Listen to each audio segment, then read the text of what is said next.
Greetings and salutations, everyone. Welcome back to the Queuing Up Podcast. I'm your host, as always, Damian Rocha Jr., and today we're coming back to you with another special interview with somebody that I found on TikTok. I know, it's crazy. It's not just my friends anymore or close, family members. It's people that are out of my circle, and I think I'm growing as a person. If not, well, I'll try next time. That being said, I'll let my guests introduce themselves. Hey, how you doing? I am Martel Harlan, known on TikTok or whatever social media platform you follow me on as by Martel. And brief story about me: I am a creative, all around creative. I dabble in the fine arts. I dabble in video creation, graphic design work, and media consulting. So that is what I do in my day to day life. And I just so happen to like comic books and movies and silly stuff like that. And that's the best part about it. And that's why I interviewed you, or I'm going to interview you here, because I saw your channel. And the more I think about it, I cannot remember how I found you. I just remember you had this really dope angle from it looked like a 90s rap album, because you were sitting there with your shoe closer to the camera, like crouched down. And all I remember is hearing the what up, what up, what up. It's your boy Martel. I was like, now he's either going to start rapping or he's going to do something cool, because at that time, my For You page was 90s rap. There's a lot of people on TikTok making 90s rap, and I was like, oh, I love 90s rap. Then you popped up, and I was like, wait, hold on. This dude's editing, and he's making, talk and conversation about comics? Hell yeah, follow. Well, you know what? Since you said that, maybe I need to do my introduction. What up, what up, what up? It's your boy Martel. That's because that was the thing that hooked me, was I love seeing people who are comfortable with themselves and just go for it. And the more I see, when you go to the comic shop and there's people who just walk by and they ask you questions like, oh, are you recording? Yeah, no big. You can walk through. You're so nice and genuine. You're not swearing at them, getting mad at them. You're like, nah, we'll just keep that take. And I saw one of your recent videos about your pants where you're talking about how baggy they are. And you're like, no, these are actual pants. These aren't pajama pants. These are pants. What the thing is, this is the thing, and I can tell you, for so many years, I spent my time behind the camera.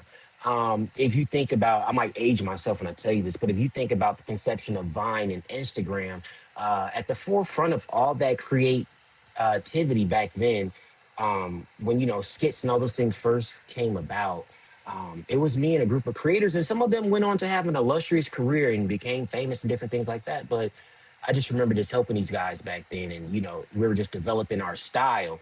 And I was always so timid back then to be in front of the camera.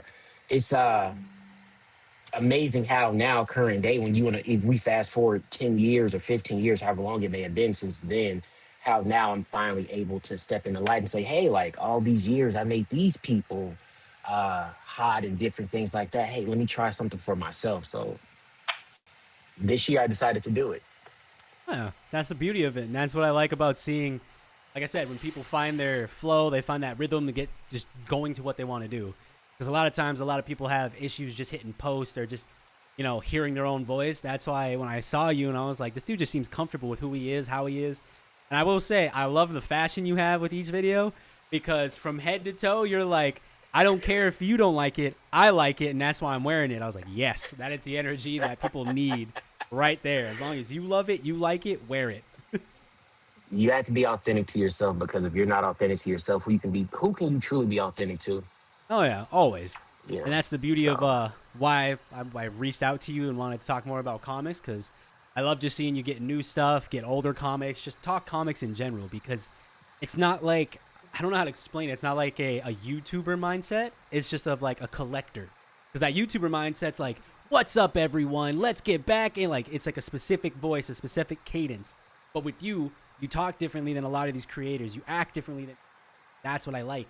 That you stick out amongst the crowd who are doing the same thing, trying to get the same result. But you're like, no, I want to do my thing to get the results that I want, not what everyone else has. appreciate you, man. Oh, of course. And like I said, I won't even lie. I was pretty nervous reaching out to you, because to me, I looked at you as a celebrity, because the community that you have around you, of everyone supporting you, talking to you, and everything like that. Especially the one video you put it on TikTok where your friends, I believe they sent you money to get comics, to buy comics. And I'm like, that's something that I really like seeing. There's a lot of TikTokers that are comic creators. They have small circles. But with you, it seems like your circle is expanding with each video. Like you're growing. And I'm like, this dude's community is like a chia pet. Within 3 days, he got a full Bob Ross afro, Chia. Yeah, see? I mean, surprisingly, I'm surprised by myself. Yeah. I've never, in all my wildest years, I never thought of me being anything when it comes to comics, to be honest with you. I mean, later on, we can talk about how I got to TikTok Yeah. with comics, but I'm surprised by it too, to be honest with you. And then, sometimes I see people on TikTok and it's just like, okay, I see what they're doing. And then sometimes I'm not gonna lie, I had that feeling where do I need to be doing more of what they're doing? And then when I try to step out and do it, like you said, it's just not authentic to me. So sometimes I might not have the biggest audience as per se Yeah. or that person, but the audience that I've garnered for myself, I truly appreciate each and every one of you guys because at that point it's authentic, and I don't feel the need that I have to go into a store and you know, this is what I bought this week. Yeah. I can just have 2 or 3 books, and that's just what it is. There's no expectation. There's no pressure to feel like I need to fit in with the rest. And you guys actually made me comfortable enough to show myself who I really am. So Well, I'm happy you got to that point where you don't feel like a lot of people in the world, they feel as if they're going to be judged. But that's the beauty of when you finally hit post, you finally get that first interaction. You see that it's not just you who likes these things, other people who like these things. And a great example of that is one of my buddies. He's always been a jock, always been like, oh, I'm a manly man, And he's never looked down on me for liking comics. And he just felt that the image he created for himself would be tarnished if he talked about things that other people at the time of my youth thought was nerdy or wasn't cool. So he finally came out one day like and was like, I'm into comics. I was like, really? What got you into comics? He goes, Blade. And I was like, why? He's black, he's got a sword, and he's killing vampires. And I was like, nice. hey, so was it Wesley Snipes' Blade that got him into it, or? Yep. Yeah, you know what? Growing up, I remember I seen that movie in the movie theater at the time when it was released. I seen it at the movie theater 7 times, and it was rated R. And I was a little kid, and each time my mom had to escort me to that damn theater to watch it. But to me, hey, Wesley did something special with that, and Yep. it's been up since. So I don't know.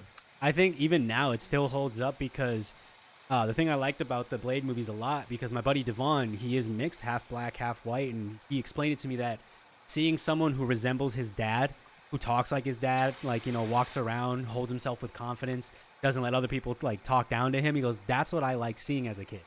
I'm like, hey, he looks like I do. He talks like I do. And he's super cool. And I was like, yeah. And then he asked me, he's like, well, who's your favorite character? I was like, well, my character has nothing to do with representation. I just like that he breaks things. I like the Hulk. And he just laughed. He goes, I love how I poured my heart and soul out to you, and all you gave me was big green monster. I was like, yep.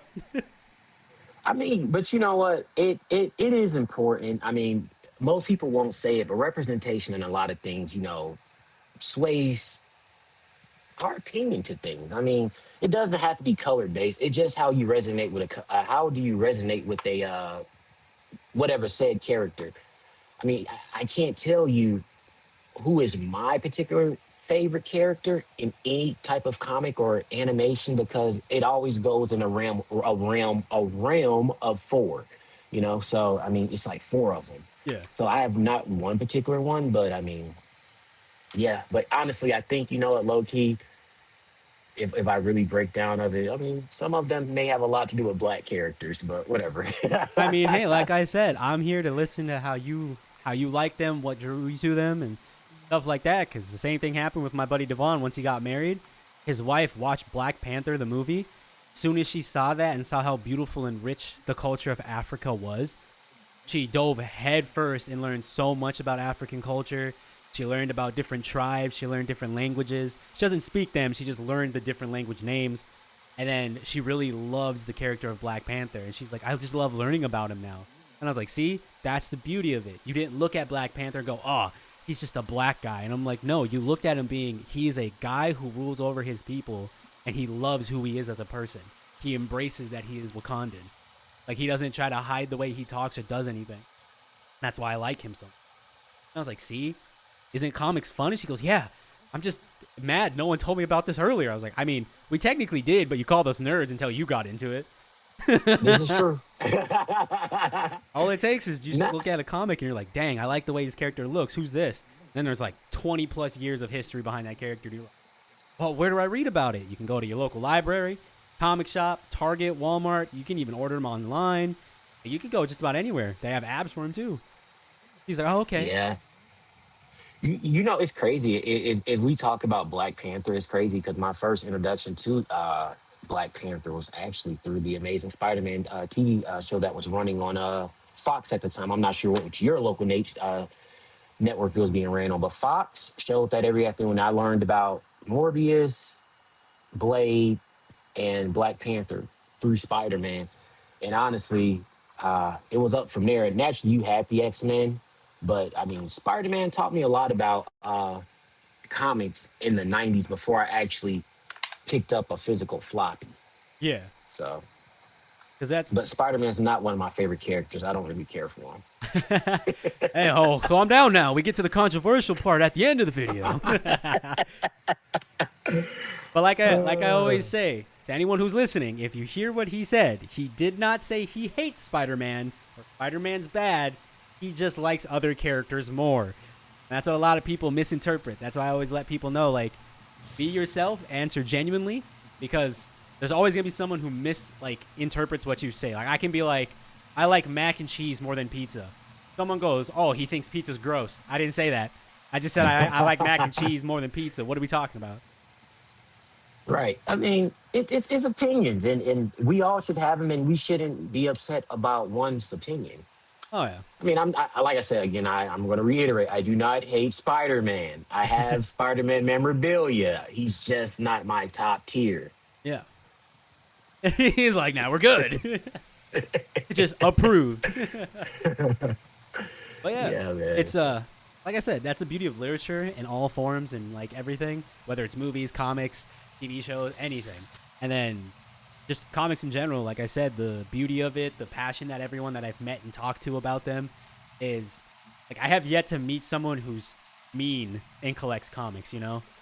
Like they have a passion for it. Like I know they exist, don't get me wrong, but I have yet to meet one that's just a mean. And I was like, what's the point though, you know? Yeah, there's some out there, but you know, we forgive them. Oh yeah. I mean, yeah, they're out there. I met one, and it's like, yeah, no. But yeah, this is the beauty of podcasting is we can chop it up and break the ice and make sure everyone's nice and relaxed. Just so we can catch the vibe of each other so we don't like, feel too uncomfortable or feel like, we can't say certain things. And as I can tell, like you said, you're very open. I'm a very open person as well. We're very open-minded. With that being said, we're going to kick things off right into the first question that you brought up, and we'll get right into it.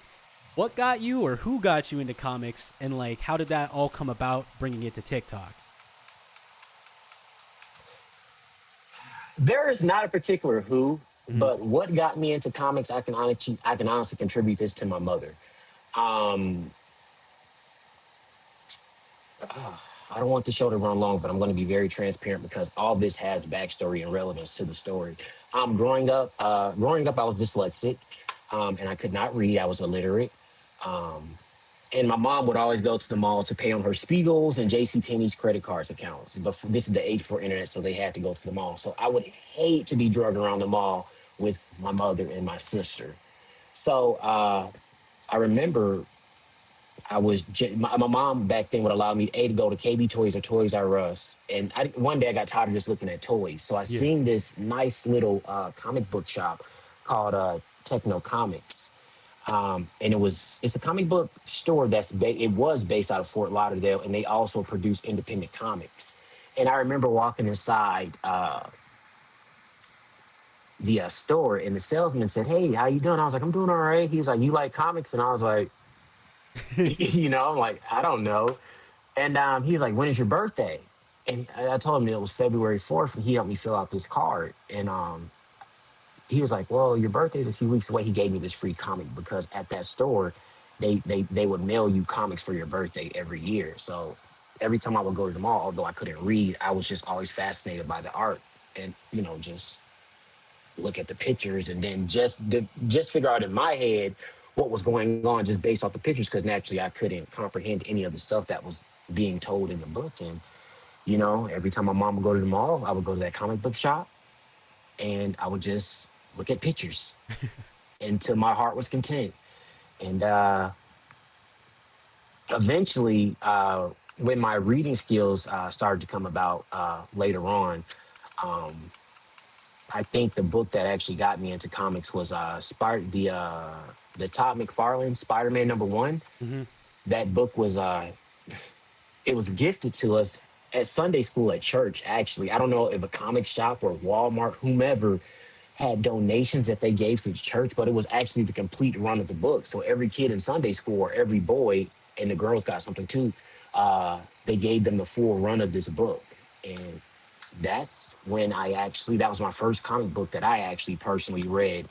Unfortunately, I don't have it anymore, but that was my first book that I read. And I would say Techno Comics is the thing that got me into comic books. And the first comic book that I actually interacted with to bring it home was Primate. And that was one of Techno Comics' flagship stories. Hmm. Um, yeah. So Hey, like I there said, we have it. gotta love it. Gotta love the recollection you had, and I love seeing the facial expression you had of just remembering as a kid for the first time walking into that store and being like, "What is this place?" Like you're like a pirate who found gold. You're like, "Whoa!" I mean, because you know what, I will tell you this: a kid, being a kid, and you're not like other kids where you can't comprehend and you feel little, you Yeah, feel lost, and to go somewhere where you just don't feel included because no one inside the store knew that I couldn't read. yeah. I'm just there looking, so I'm just like everyone else. So I mean, to me, that was a judgment-free zone for me. I felt like I can be me and just at the time, and it was always welcoming. So my experience now is crazy. When I walked into that comic book shop in '95 or '94, and I walk into comic book shops now, if that comic book shop I walk into current day doesn't give me that same vibe, I immediately leave. I won't patron that place ever again. And that's why, like with me, with my comic book shop now in Illinois, like First Aid Comics, I will travel an hour away. It's not that it's like really an hour away, but Chicago traffic, Yeah. 22 miles is an hour. But I'm loyal to my guys, James out in Hyde Park, because that welcome that you get every time you comes takes me back to when I was a kid. So yeah. Oh yeah, I feel like everyone should have that. With me, all the way over here in Fargo, in North Dakota, we have a place that's downtown that's called Paradox Comics, and the gentleman there absolutely love his story. He is the owner of the place. I do believe he was born blind in one of his eyes, and he basically fell in love with comics at a very young age. And I do believe it was Batman, Superman, and Spider Man that he saw as a kid. And just hearing his story of he loves comics so much, even now that his vision is going because he's getting like older in age, he still wants people to experience comics like he did. He can't always see the pictures right or read them right, but he's like, it's still a comic, and he still wants people to love what he loves. He's one of the sweetest people in the world. His whole like group of people there that help him with his comic shop, all of his employees, lovely individuals. All of them have different tastes, different like ways of being brought into comics, and they always have great recommendations. And it's like you said, as soon as you walk in, it's like the vibe is so nice and calming, and then everyone there is like, "Oh, welcome him to Paradox. Let us know if you have any questions. We can help you," because they'll go above and beyond. Like, for example, I've had the experience where I've asked somebody, "Hey, I'm looking for a comic that has like this design on it that I remember because I couldn't remember the name," and the guy's like, "Well, I don't know where that is." Here, they'll sit there and be like, "All right, can you describe it more?" And then their knowledge of comics is wild to me. Like it's like a Rolodex to them. Like I could describe a comic like, "Yeah, there's one with the Thing punching Juggernaut in the face," and they'll be like, "Oh yeah, that's from like 1986, da da da da, type something in. This one, and they'll turn the monitor to you and be like, yeah, that one. I'll be like, how do you remember that? And they're always like, oh, I've been reading since I was like 5. And I'm like, wow. Oh, That's crazy. yeah. The passion they have for comics there is absolutely amazing. Like, I love it because it's not just a comic store either. They have one section that's all comics, whether it's American comics, Japanese comics, whatever. Other side is all board games and cards. So no matter what side you're on, you could walk to the other side and be like, hey, what is this? Or what are you doing? And like just learn and be around people that are like you, and you feel like you're at home, but you're away from home. You know what I mean? Right. No, I mean it's the home away from home. So I mean that respect and that level of comfortability when you walk into a shop, it is so important. And it's always been a thing. And a lot of times I hear people talking about, oh, why does some comic book shops perish and they go out of business? I really believe customer service is key to it. I mean, in my everyday life, like I told you, I deal with clients on a daily basis. So customer service is paramount to everything. So mhm. Oh, yeah. Some shop owners don't get that. No, no. That's why I find myself lucky just talking to this one because, like I said, even though he's losing his vision, he still has the vision of what he wants his comic like book shop to be remembered about, and everyone remembers Right. it. And I'm like, that's so cool because the only bad thing I've heard about his shop isn't even about him or his patrons. It's about like other customers that are there that are no longer welcome there because of the way they act. And I'm like, see, at least they're like aware of people who act mean or act out towards. How can you get banned from a comic book shop? Oh, you'd be surprised. Some people were, I think my understanding from the story I was told was that someone acted like they owned the place. And he just nicely told them, no, you don't. You haven't paid a bill here. You haven't helped me make this. These guys have. I have. So you can kindly leave. I'm like, yeah, at least he was professional and nice about it. You know what? That's wild, but that's a good shop owner. I'll tell you this. I remember one time at the LCS, this is what I do. If I'm not sure about a book, I skim through and look at the artwork. Yeah. I don't read the story, I look at the artwork. And one of the employees told me, hey, you can't do that. I said, do what? He said, read the comic book. If you're going to buy it, you buy it. And I was like, bro, chill. And then the owner stepped in. He's like, hey, he was like, but you told me that. He said, yeah, I kind of did, but not that. Yeah. He said, if someone's sitting in a corner with a stack of books reading them, that's different. He said, but all the money he spends here, why would you, come at him that way? And he Yeah. said, oh, I'm sorry. And he got suspended from work. And then the next time I came back to the shop, this dude had like gifted me a bunch of dope comic books in my box, but to right the wrong. But I mean, yeah, I can understand that. Oh, yeah. Pe- That's, go ahead. No, I was saying people thinking that they own the shop and Oh, they yeah. really don't.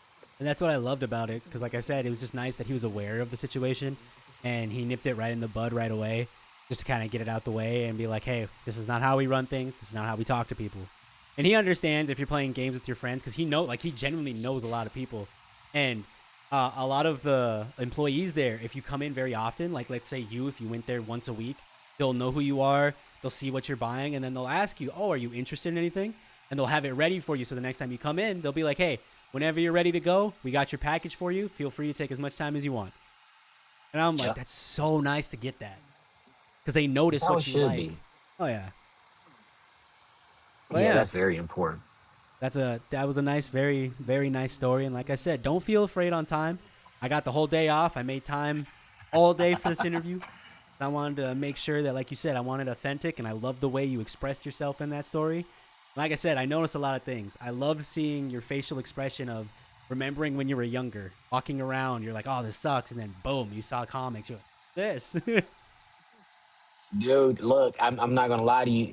If I had a child today or tomorrow, I would not allow my child to walk through this mall. It was called the Florida Mall in Yeah. Orlando, the biggest mall, and they keep on adding to it. But to walk around without a cell phone and your mom, and you have to find your mom is just amazing. And my mom already knew to look in 2 or 3 spots: the comic book shop, KB Toys, or Toys R Us. They're like, if he ain't in one of these three stores, we're gonna have to call somebody.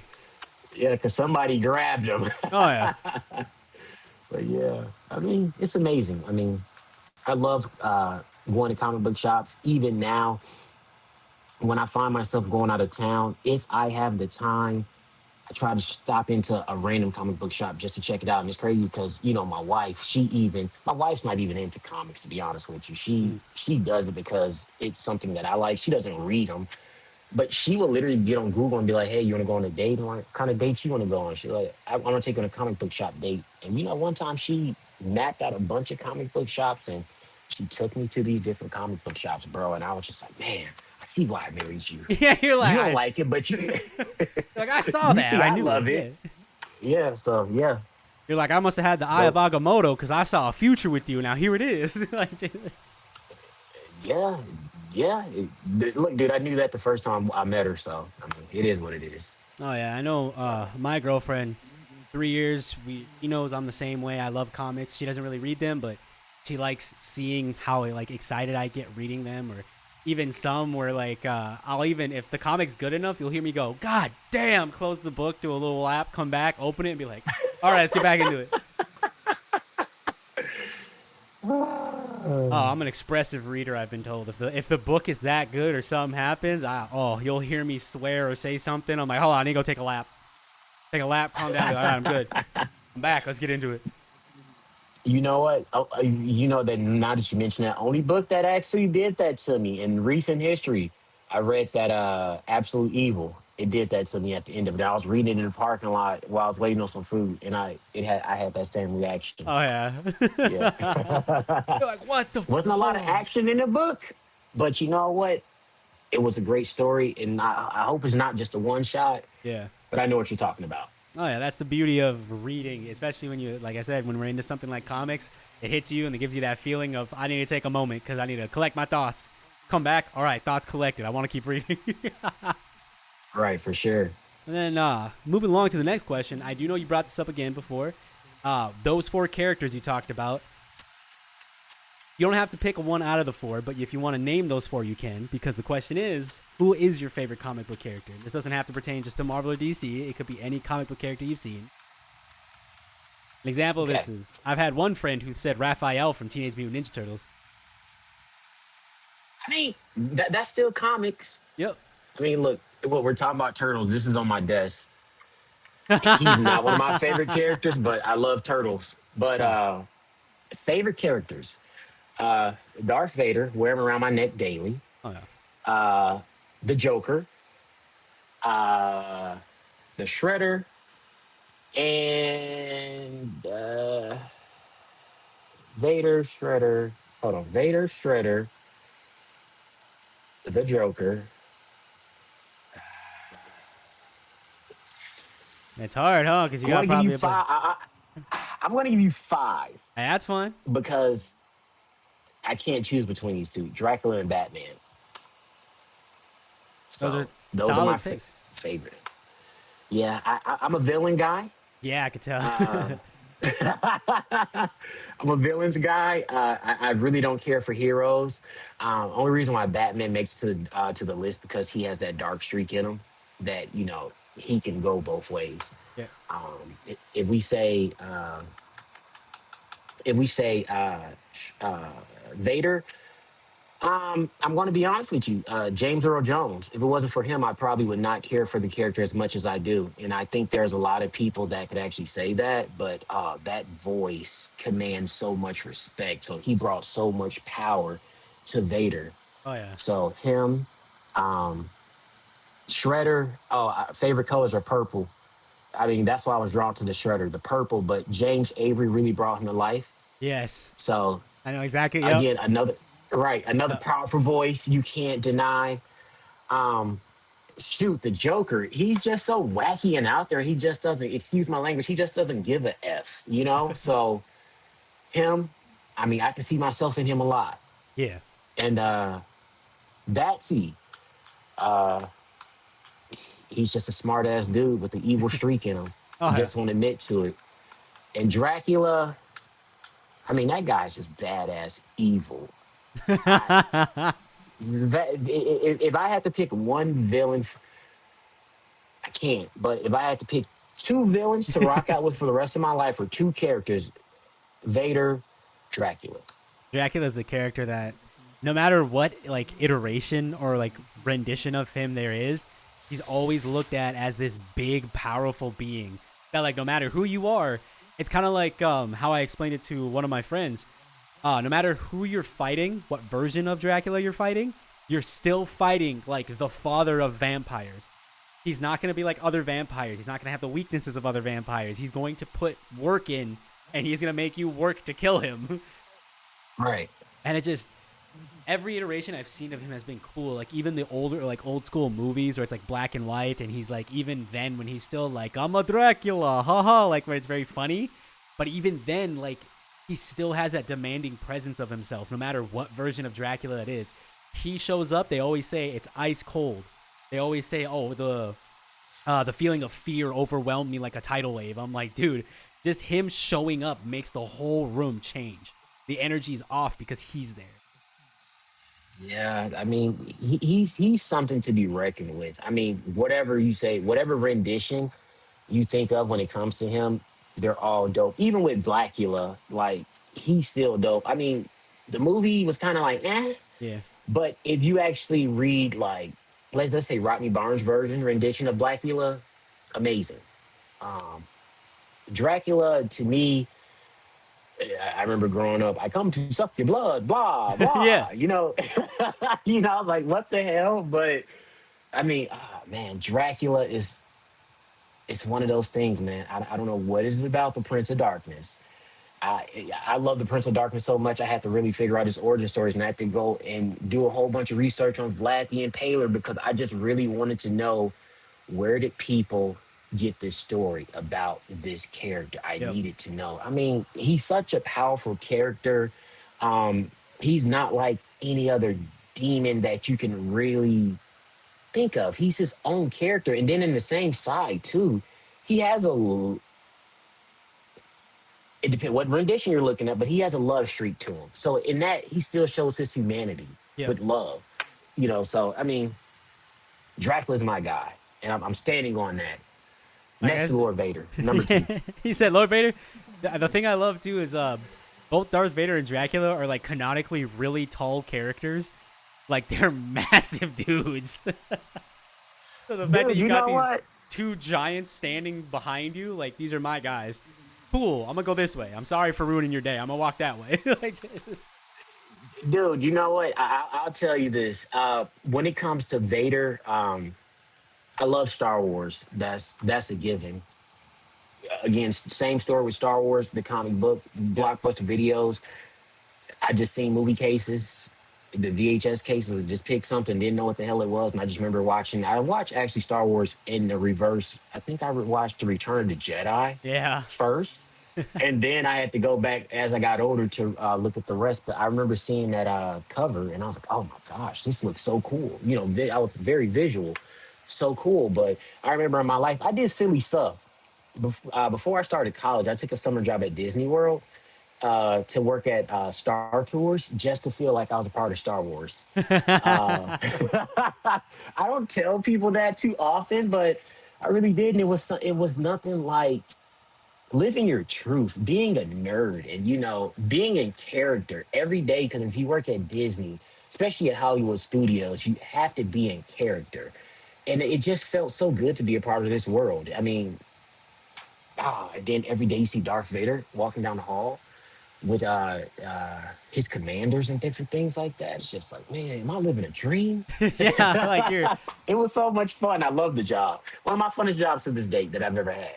Oh yeah, and that's why I always say I love seeing because the way I live my life, if you can see, I got like figures and stuff. I got comics and a bunch of manga, books.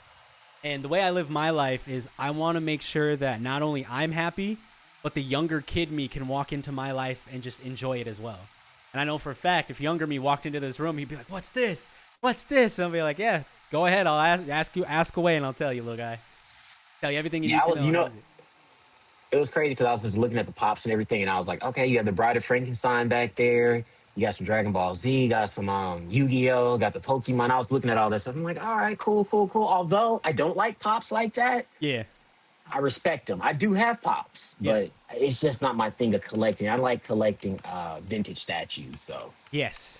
Those I I know for a fact I'm gonna bite the bullet and start collecting statues because my favorite fictional character of all time, and this is no shocker to anyone who watches the podcast, is the Incredible Hulk, specifically Bruce Banner's Hulk.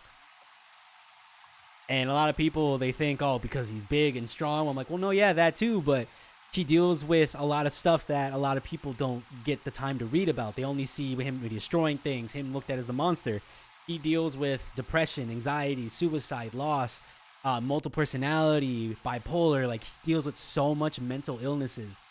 And once I start telling my friends this and showing them comics to read to show them what I'm talking about, they're like, he's so much more in depth than I thought. I was like, yes.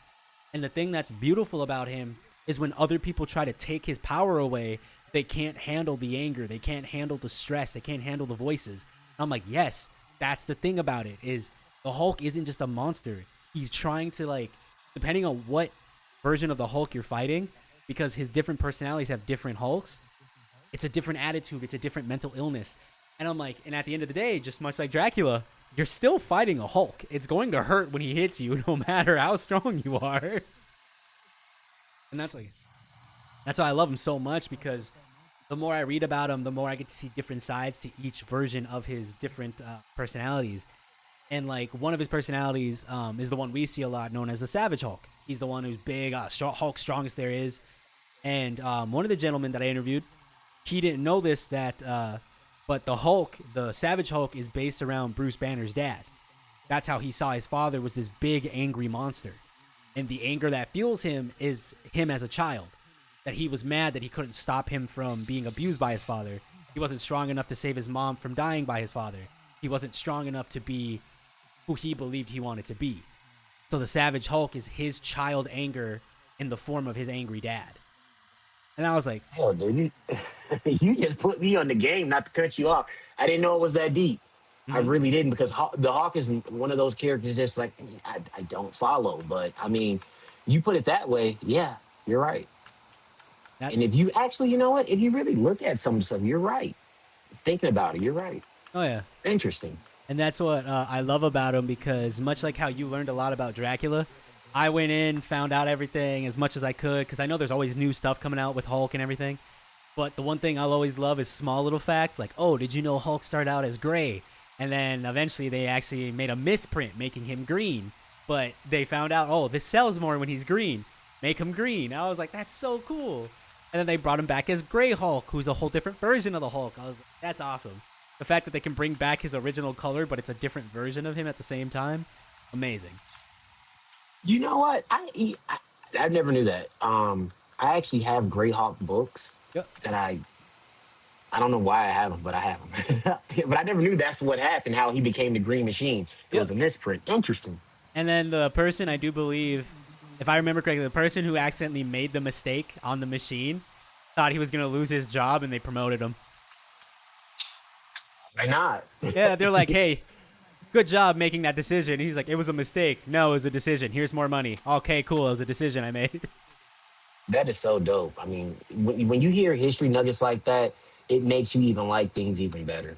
Oh, yeah. But I never even knew that. Like, oh, okay. And you know, and I always wondered why he went from gray to green. Never cared to look into it, because I have this bad habit. If I don't really care about it, I won't research it.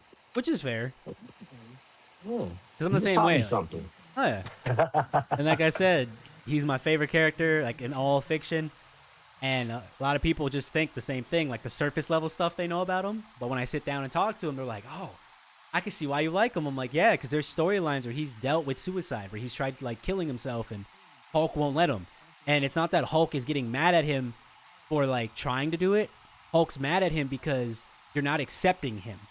Hulk is a part of him. And the fact that Bruce is trying to push that away, saying, that's not me, that's not who I am, makes the Hulk angrier. Because he is him. The Hulk just wants to have the love from Banner that he himself didn't have from his father. So Right. if he shows love to the Hulk will be more corresponding with him. But that's the beauty of, like, them butting heads and ideals and stuff like that. And there's so many cool things, like I said. I don't want to take up too much because this is your interview, not mine. So I'm not trying to dive too hard into the Hulk, because this will be like a 40-hour episode. Like, 40 hours, jeez. But you know what? If you really think about, if you think about a lot of the characters that we just named, just saying the three, the Hulk, Dracula, and Vader, they all have some type of daddy issues. I mean, if you really think of Vader, George Lucas, wrote him based off, wrote Star Wars based off, his relationship with his father, and that's the story of Luke and Anakin, and Dracula being the prince and his father. It's crazy. It's funny how all this stuff correlates, and how as writers, we may draw our inspiration from different things in our lives. But No, that's yeah. dope.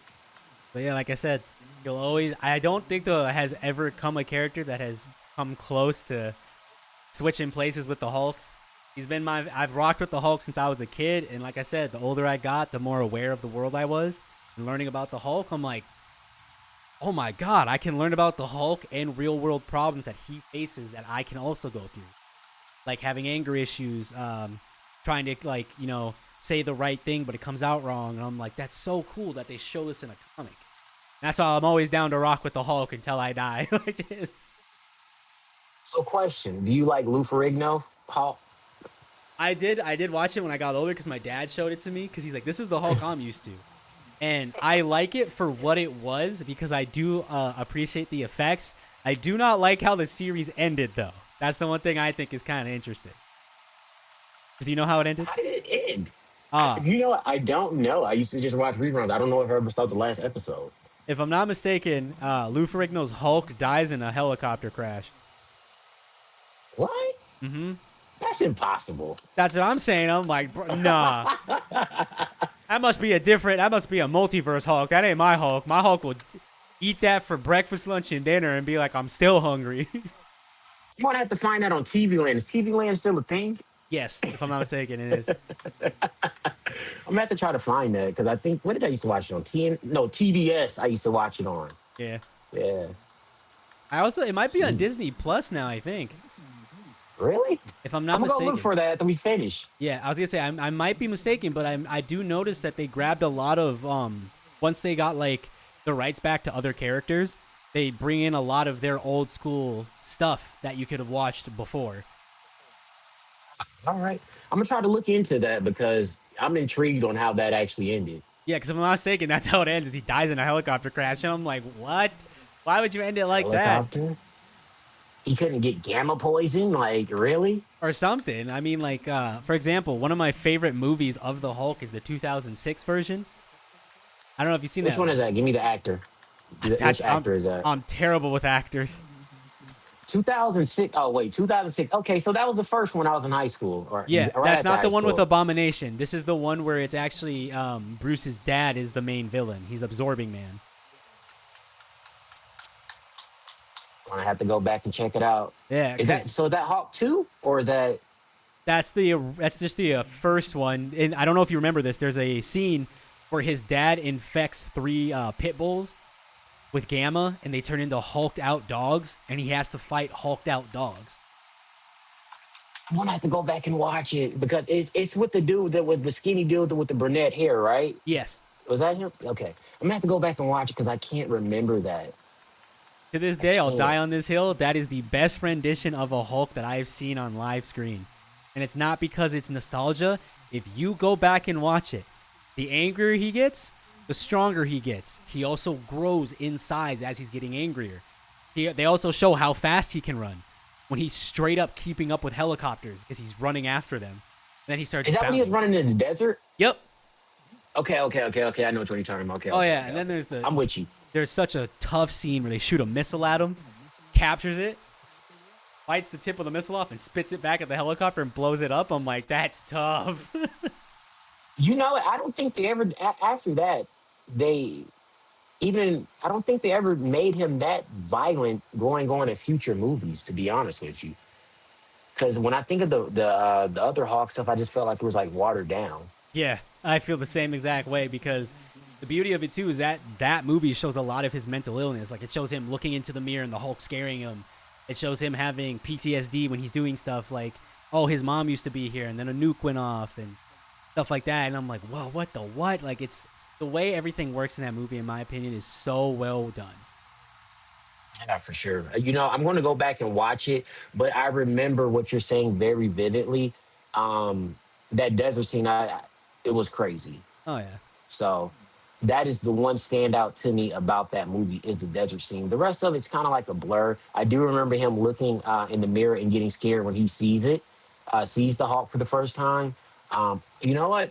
I'm going to put that on my watch list for at some point this week to watch it, and I'm going to hit you and let you know that I watched it. And he's like, hey, bro. And like I said, I want you to be as honest as possible. If you don't like it, you don't like it. I don't want you to sugarcoat it. I just want you to give me your critiques on it. Dude, I don't think anything from the early 2000s could be bad, to be honest with you. The, Yeah. the worst Marvel movie that I've ever seen, and it's crazy because I cannot track it down to this day. It was a 1970s or 1980s Captain America movie. Yeah. I know for a fact that I've seen this, but I can't find it anywhere. And Captain America was so trash. The movie was trash. Red Skull was trash, but for whatever reason, that movie captured my imagination when it came to Cat. But the movie, if I watch it in today's compared to today's stuff, I would not watch it. Yeah. Hell no. Like I can watch the Night of the Living Dead, the Night of the Walking Dead. I can watch all that stuff from the '60s. Love it. Love zombies. But that Captain America movie, so He trash. said, It was burn it like in Captain fire. America was like he was like a stuffed a plush toy. His outfit. I don't know. I'm gonna have to find a movie because I can't find it. But Yeah. I remember watching it. This wasn't my imagination, but anytime I talk to him about it, they're like, I don't know what you're talking about. Never seen the Captain America movie. I'm like, no, there was one in the '70s or the '80s. Yeah, he's like, I know it's there. I remember. It's not a I fever remember. dream. I know it's there. But This yeah. memory goes far back. Oh yeah, like I said, the way I see my comic knowledge is not a pro level. I'm like intermediate because I only read books that I like.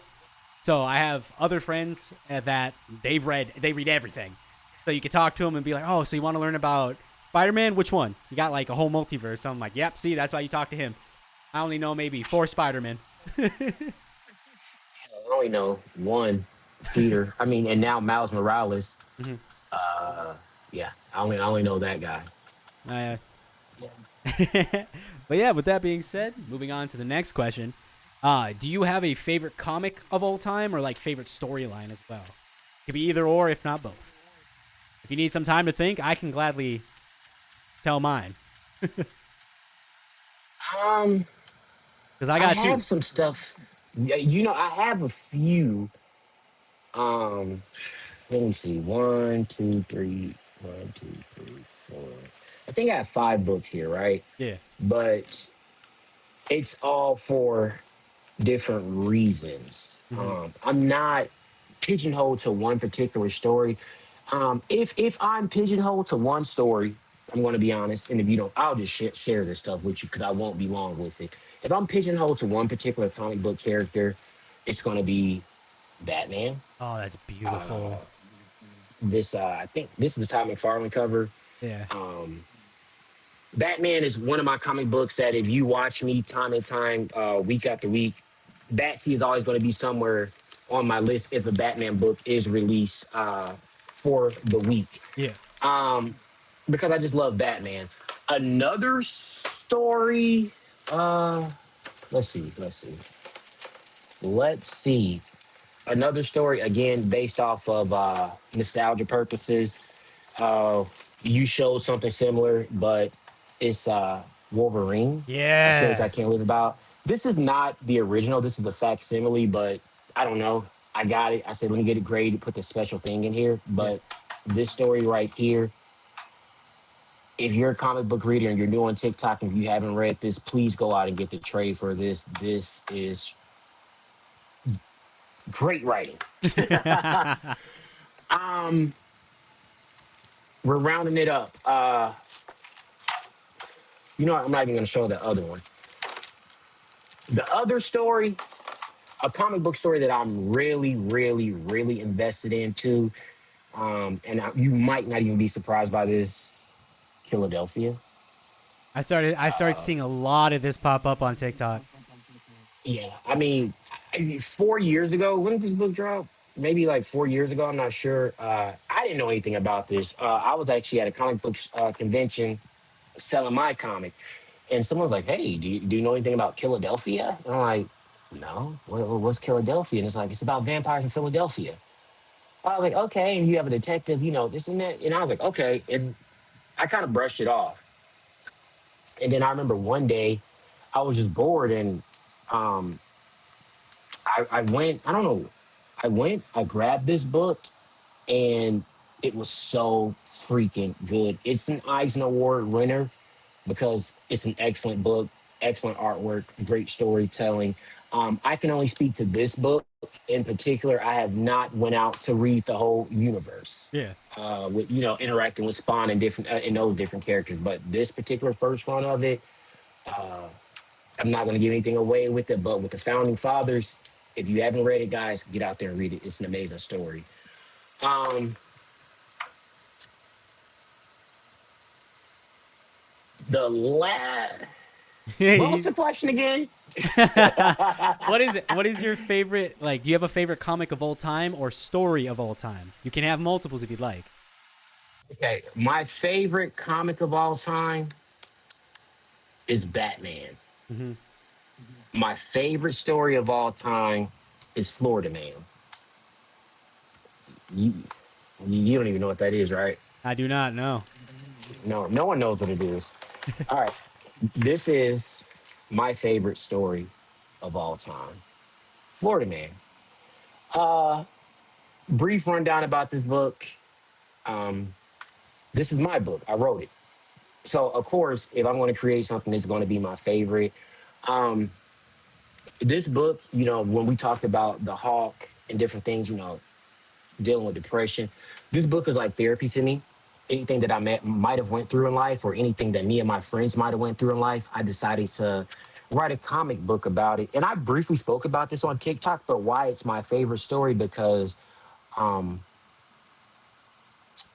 I don't know if you're deeply religious, and hopefully I don't offend anyone. I'm a Christian, and that's just what it is. I'm sorry if you don't like Christians or whatever, but I'm a Christian. One day I wound it up in ICU, and I had like 12 hours to live. I was really sick, and hell, man, I just thought I was dead. I was dead, you know. Yeah. Um, and I cried out and I said, God, if you give me one more chance to live my life with intent, I would do everything in my power to live a purposeful, driven life every day that I wake up. And you know, I stayed in ICU for a while. Through the grace of God, my life was turned around and I got better. But my first thing that I completed when I came out the hospital was this book. And this book actually started out as a t-shirt, believe it or not. I just wanted to make comic t-shirts. And that cover was just supposed to be a comic t-shirt based off of a photograph that I took. And I told you earlier off camera that my buddy was a comic book dealer. And I was like, hey, dude, if I give you these t-shirts, you take them to the cons with you and sell them. And he was like, no, do it yourself. I don't want to. But and my buddy, he convinced me. He was like, dude, just write a story behind it. I didn't know what the story would be. I just had a picture. Um, and I just really wrote the story. The story would be classified as a slice of life, but I just wrote it about my adventures that me and my friends that me and my friends went through. The story takes place over a 2 or 3 day period, but these are little instances that me and my friends might have happened over a 10 or 20 year period of Yeah. us growing up. And it's not just one particular friend, it's based off all my friends that I've encountered. So I mean, that's probably going to always be my favorite comic book story ever. I was supposed to make it into a seven issue series, but making comic books is really hard. Yeah. I'm not gonna lie to you. It's a hard thing to do. I can do videos and all that stuff, but writing comics, I've always say if I'm going to sit down and write a comic book, I have to put out a cathartic effort to make the best possible product that I can. And if I can't put that out there, I won't do it. And that's why a lot of the times, I think I sold like 5,000 copies of those. A lot of people, whenever they see me at shows, like Florida man, that's my nickname. Ah, where's number two? And it's just like, I don't know. It's taking a hiatus because, I'm actually putting out a comic book in November, but my shift, shifted to something else in life. This at the time for what it was, this was my therapy and it brought me back to life. Um, but yeah, that's my favorite story of all time, my story. That's the best story in my opinion. You got me sold. Yeah. You got any more for sale? I'll gladly buy one off of you because that's your You passion, know, that's your drive, that's your life. And I know for a fact that story's gonna have more weight than gold. for sure. I mean, I've never had a bad review about it. Only time I've had a bad review about it was someone that just doesn't understand different walks of life, if you understand what I'm putting down. Yeah, yeah, But I've been in little small places like Iowa where I have grandmothers come up and they buy the book and then they come back. If it's like a 3-day show, they'll buy it the day one and they'll come back and like, oh my gosh, I really love the story. And I'm like, you love this story? you're Let like, me clutch my pearls. But it's crazy because a 70-year-old grandmother coming to say that she loves your story, and then the last day of the con, she's bringing all her grandkids around to meet you, and they're like adults, and you're taking family pictures with them. It's wild, but it's something like this type of media can unite, yeah, and if we allow it to, it's family, it's culture that it could be. Forget all the drama that I left TikTok for a while. yeah. I I don't know saw if you that. noticed that. I did. I took a hiatus from it because I was so busy. But I came back to silly stuff that I feel is silly. Yeah, Although I have my opinions on certain things, it all should be love. So the thing about comics, whether it's a comic book that I don't like, or you might not agree with it, or I might not agree with it, this hobby should be strictly done out of love, respect, and passion. yeah. So And that's why I said the way I look at your comic book is the reason why there's not a number two is because life hasn't gotten to number two yet. I don't want a number two. I went through some shit with that book. And there you Man, go. growing up, wow. I was gonna say you could easily Yeah. be like what is it, like an M Night Shyamalan movie where it's up to interpretation. That's the beauty of the book is that if it never continues, it's left up for interpretation. I hate that about that guy though, because I'm like, where's the rest of it? Yeah, you're like, funny you bring that up. I hate that. I hate him for that. But you know what? I won't say it won't be another one. It might just be retitled. Because I did start work for the infrastructure of the series. I just got drug away to another passion, and I realized what I enjoy more than writing this. I enjoy writing horror. Yeah. So my everything I have now is based off horror stuff. So I mean, that's what the world will see from me once I put it out there. Oh yeah. And I was So hey, hopefully in the next 5 years I can at least have one issue of my own comic or at least a volume of a manga. One of the two. do it, I do it. Are you in process of doing it?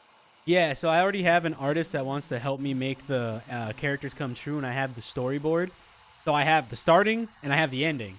But from getting from point A to point B is where I got to fill in the gaps because I already have an end goal set in mind. I'll say this: don't focus on your goal, Hmm. and that sounds backwards because you should always have goals. Don't focus on an end goal. Focus what's natural to you. Yeah, That's my best advice to give you when it comes to writing a story.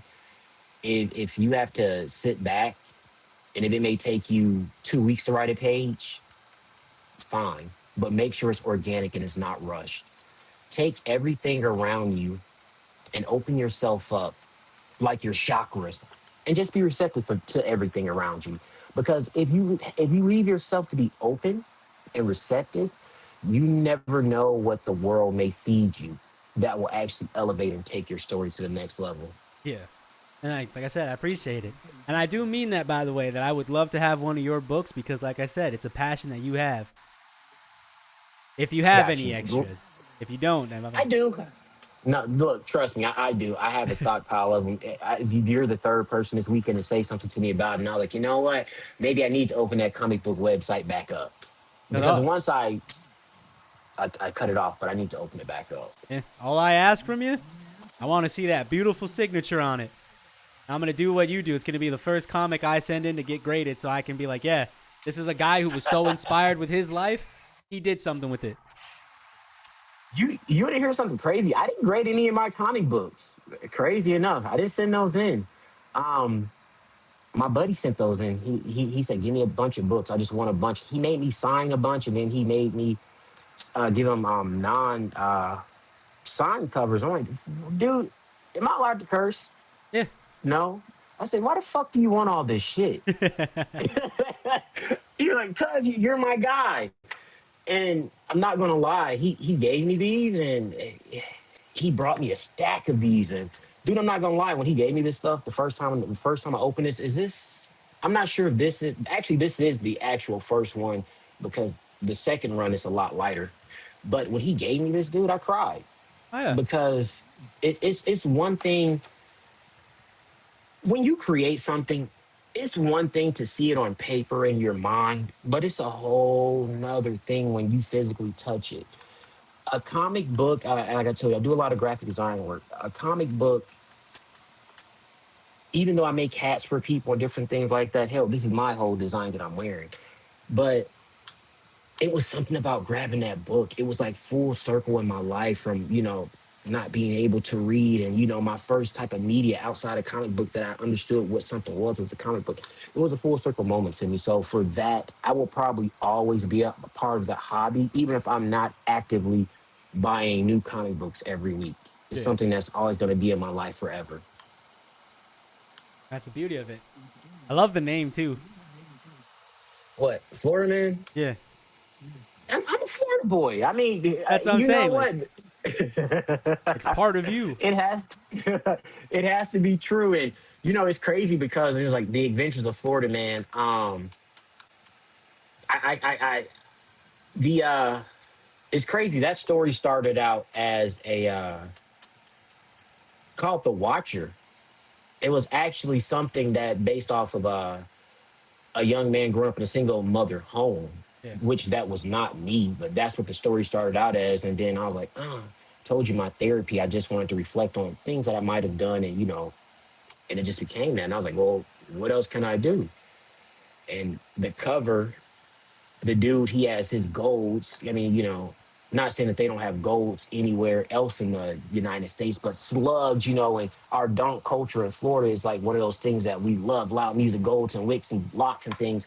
I mean, it has to be Florida man. Like, I'm a Florida boy. It has to be this. And Yeah. it just stuck. And then later on, when I came out with the title, I remember going around shows. So is this the same as the Florida Man comic book? And he's like, what is that? He's like, a white guy with the alligator on the cover is like, no, mine is better. And in that particular book, it's just a bunch of old Florida Man stories Yeah. that the author curated inside the book of, Florida Man did this, headlines type stuff. So it's vastly different. So I mean, now they have the Netflix show Florida Man, but I mean, this was out before it. But And it is you what got it you got is. physical proof, so like Yeah, yeah, that's the for sure. So and that's the beauty of it. Like I said, that's why I love doing these, like doing interviews, doing sit downs, and talk to people about their passions. Because like my show is not just comics and video games; it's music. I've had musical guests, I've had artistic guests, I've had so many guests, and like I said, I'm trying to extend that reach to show other communities. Like, yeah, if you like this guy, if you're rocking with this guy, go to TikTok and follow him on all of his social media, everything. Because like you, he says things like you. Like I want people to look at you and feel the way that my buddy and I felt looking at comic books. Right. Makes us feel at home, makes us feel like we can keep driving forward, make ourselves better. Stop looking in the rear view mirror, look out the windshield. That's why the windshield's bigger. Look at what's in front of you, not what's behind you. you definitely have a point. You never look back. Funny enough, that's a Maybe look Medea back. quote. Not even gonna hold you. Medea said that. She was talking to somebody in the show, and she's like, "Girl, I'm gonna tell you how it is. You keep concentrating on the rear view mirror, you're gonna miss what's coming in front of you in the windshield. There's a reason why the windshield's bigger than the rear view, because you're supposed to look forward, not behind." And then everyone was like Damn that clapping Tyler at the Perry. Damn. All right, Tyler. Okay. I got you got I me. didn't even know that. I mean, I mean, if it sticks, it sticks, and that's very true. Oh yeah. We can't look back, only look forward. I was gonna The say. best days are yet ahead of us. Oh, 100%. I was gonna say, answer my own question for you, just so you don't feel like you're just the only one answering. Super simple. You already saw the comic off camera. My favorite storyline of all time is World War Hulk. Not because he just comes up and shows people like I'm the strongest there is. It's because he shows people that the heroes you believe in are actually villains in what they did to him. Big facts. Who's on the art on that one? The art is. Oh, that just says their names. That's the author in the art. I'm pretty sure because it says Greg Pak and John Romita Jr. That seems about right. I was just there looking at the cover. I was like, okay. Oh yeah, and it's just I love everything about it. And one of my favorite scenes from it is when Johnny Blaze and Hulk are fighting, and he knocks Johnny Blaze out, and Ghost Rider Zarathos comes out. Spirit of Vengeance looks right into Hulk's eyes and goes, "Innocent," and goes away. And Tony Stark's like, "What just happened?" And Doctor Strange goes, "The only person on planet Earth who could have stopped him says we're the bad guys." And I'm like, "Yep." Yeah, the Hulk gets a bad rap. Me Hulk time, smash, smash. Oh yeah, absolutely love it because, like I said, it's a lot of people think, oh, it's just a big guy hitting things. I was like, no, read what he says. He proves the point that the people who are supposed to be heroes are treating him like he's a villain, even though he's done more than they have to help the world. Hey, yeah, you can't agree. You can't disagree with that.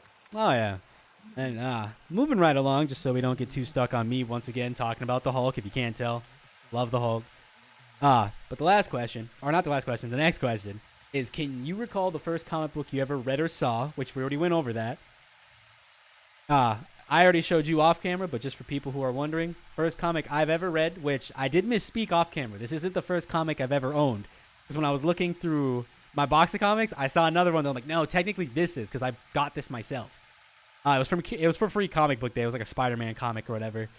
But the first one that I truly remember reading and opening up was X-Men, and then it was Wolverine versus Marrow. It is issue number 72 from February 19-something, because this is the issue my dad bought for himself when it came out.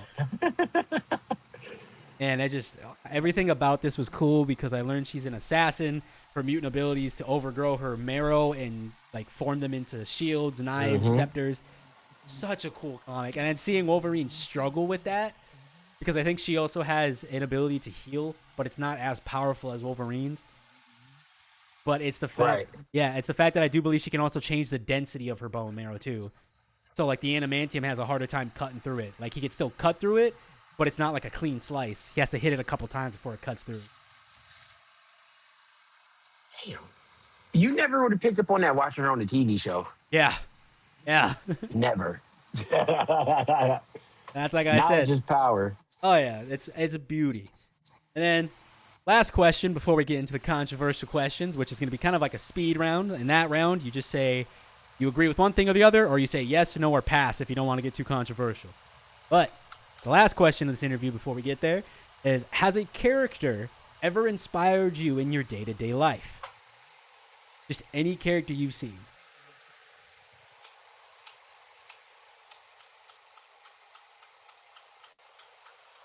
I'm looking around because I surround myself with the ones that I really love. I'm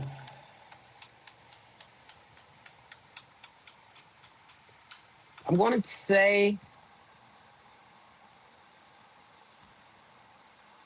to say he's not on my wall, but he was a comic book character at one point.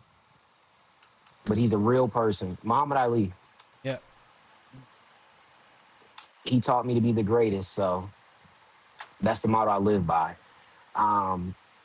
He even, I don't know, just everything he stood for. And then, once they brought him over into comics, Ali versus Superman, that's why I'm going to throw him in there, because guess what? He was a character in life and he was a character in fiction. So him. Huh. So you gotta love it. It's He's like my inspiration. Yeah. Yeah. I know for me, you could probably guess. I got two. You could guess one of them. I've talked about him the whole interview. Yes, sir. The Hulk. Who's the other guy? The other one is, if the more I think about it, it's probably Magneto. Really? Why? So in the Fox X-Men movies, there is the third one X-Men Last Stand, where they introduce like these new generation of mutants, and they surround Eric and they ask him, "Oh, you're a mutant? Where's your mark?" Because they have like this mark on their neck, their back, like some part of their body has this mark to show that they're mutants. Rolls up his sleeve and he says, "Ink has touched my skin once and never again," because he's a Holocaust survivor, and he still has his number inked into his arm. And I was like, dude, I might not agree with how he's doing it, but I fucking respect what he stands for. Like I gotta respect who he is and how he does things, because he's seen the monstrosity that men can be. Because he is a living embodiment of history. His people were decimated because of a human, and now his people of mutants are being decimated by people who are human. And I'm like, God damn! And like, there's another comic where he's fighting Red Skull, and Red Skull's a Nazi, and he finds that out because in older comics they never really put that into continuity, that Magneto knows that he's a Nazi, like he doesn't do anything about it. But later on, and I think it was like the early 90s, they started putting it to, oh no, he hates Red Skull with a passion. So the next time they saw each other, they get into it, and Red Skull's like, "Oh, you're only winning because you're powerful. You have a mutant ability. You wouldn't be beating me with your bare hands." Magneto says, "Okay." Takes off his helmet. He goes, "You could try reading my mind, but my mental fortitude is stronger than any weapon you can make." Takes off his gloves. "You could try to break my hands, but my will continue." He breaks off a brick wall, picks it up, and smashes Red Skull's head in with his bare hands, and tells him, "Feel how weak I am now." And I'm like, yes, yes.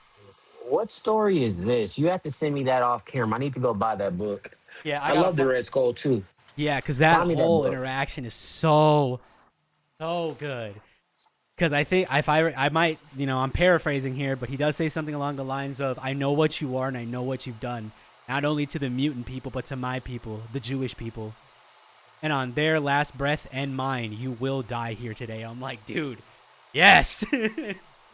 Like, Dude, get me that off camera. I want to read that. yeah, I never knew that they actually fought. yeah. That's the beauty of Magneto, because the older I get, the more of a he started off as a villain, but the older I got, he's more of a hero to me now than anything. Because he just wants to protect his people, because he's been there for multiple things. He's watched 2 times now his people die. And I'm like, the fact that he's still here and he's still like more of a peaceful man. That's why whenever someone pisses him off in comics, I'm like, dude, he has almost over 100 years of anger in his body. Damn near 100. I think it's like 80. I'm like, God damn, dude. I'm like, Nah, congrats to him. he's some serious work, man. Oh yeah, and his abilities are no joke. I would love to see who they actually cast for the new Magneto in the X-Men movie. I mean, he's one of those characters that I can say, hey, I love him, but I mean, that love affair for him isn't there, but he's at the top of the villain Mount Rushmore for me. Oh yeah, oh yeah. Like I He's said, definitely top five. every time that dude opened his mouth and said some like crazy one-liner or something, oh, it's fantastic. Because I gotta find the comic where he's explaining. Someone talks about the Hulk, and he says, "Oh, I know pain like he knows pain." And they're like, "Oh, you can relate to him?" Of course. My anger has led me to try to make myself into the man that took away my family. Like, he acknowledges that he basically became a modern day like Adolf. That he was trying to just get rid of all the humans because they were the issue. And once that clicked for him, that was a whole mental breakdown that he had. That he became what he hated. Interesting. His whole story is so cool to me. It's tragic, and just seeing him rebuild himself as like a keeper. Love Magneto. I don't know. Now you have me like, maybe I need to go look into this. Look into Mag some more. Oh yeah, he's his story, because besides him and Doctor Doom, because my 2 favorite villains are Lex Luthor and Doctor Doom, but Magneto is second place to Doctor Doom. Doctor Doom is well written in my opinion, and then Magneto right there next to him. It's not like a gap; they're like this close. It's just Nah, Magneto's solid. I can agree with you with that on Doom. I just don't feel like they showed Doom the proper love that he deserves.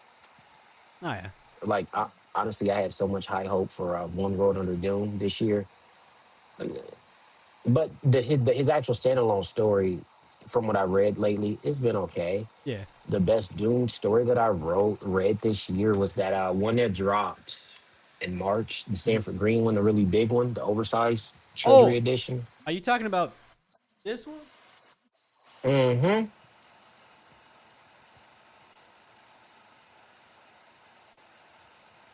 Yep. Yeah. Yep.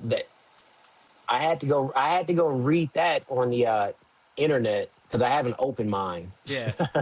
But that was the best Doom story that I've actually yeah, read this year. The rest of it just like, I gotta agree with you because I love that one so much.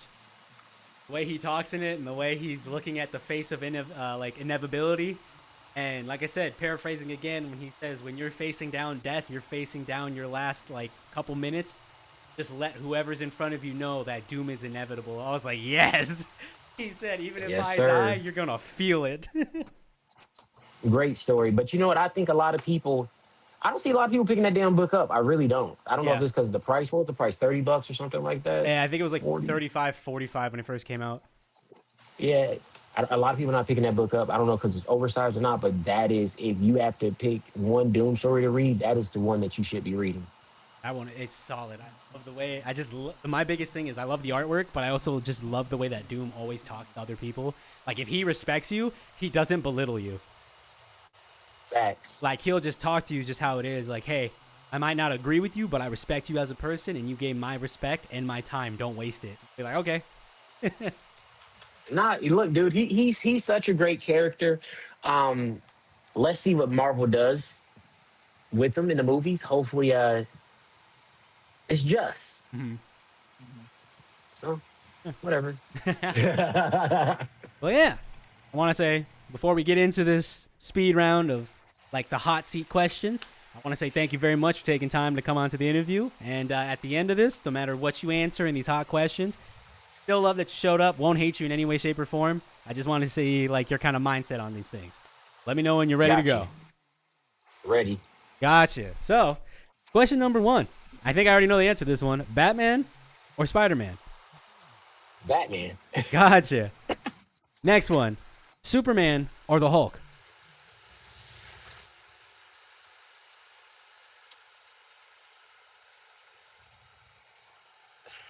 Answer honestly, I'm like I gonna go. said. With, I'm gonna go with the Hulk. I just feel like Superman's a little weenie.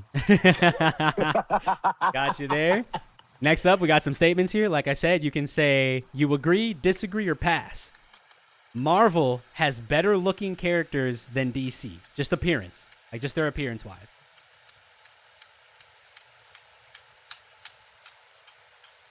Agree. Next one. DC has better storylines than Marvel.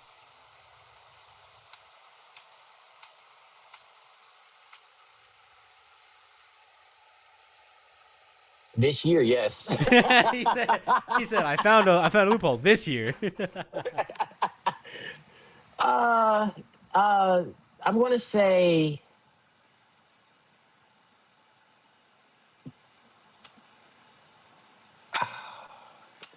No, I'm gonna say Marvel has the better storylines. Gotcha. In all my Next. history, because honestly I've read mostly Marvel in my life, so Yeah, outside of Batman, which is so fair. Marvel. Gotcha. Next one. A better story is, in your opinion, wow, what? I read the question wrong. What's a better story? A street level villain or like a world breaker and up kind of villain? Street level villain. Street level villain, gotcha. And the last question, to tie it all together, tie it all up, if you could get rid of one hero and one villain from any comic line, who would those two be?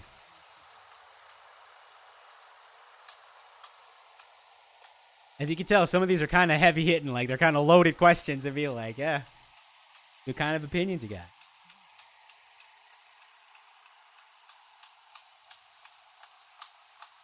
Aquaman. He said, "I hate that guy." No, he didn't say that. I feel he doesn't do anything. Although the Aquaman run earlier this year was good, before that he doesn't do Yeah, anything. And one villain, I know you're a big villain guy.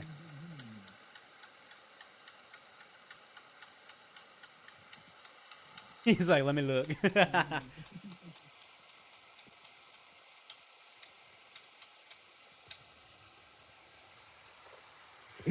Mm, Jeez. One villain. Naturally, I'm not going to say anyone I love. I'm going to say the Abomination. Yeah, which is I fair. feel like he's trash. I feel like he's trash to me. I mean, there's so many. That question is really loaded. Yep. Um, I'm not gonna lie.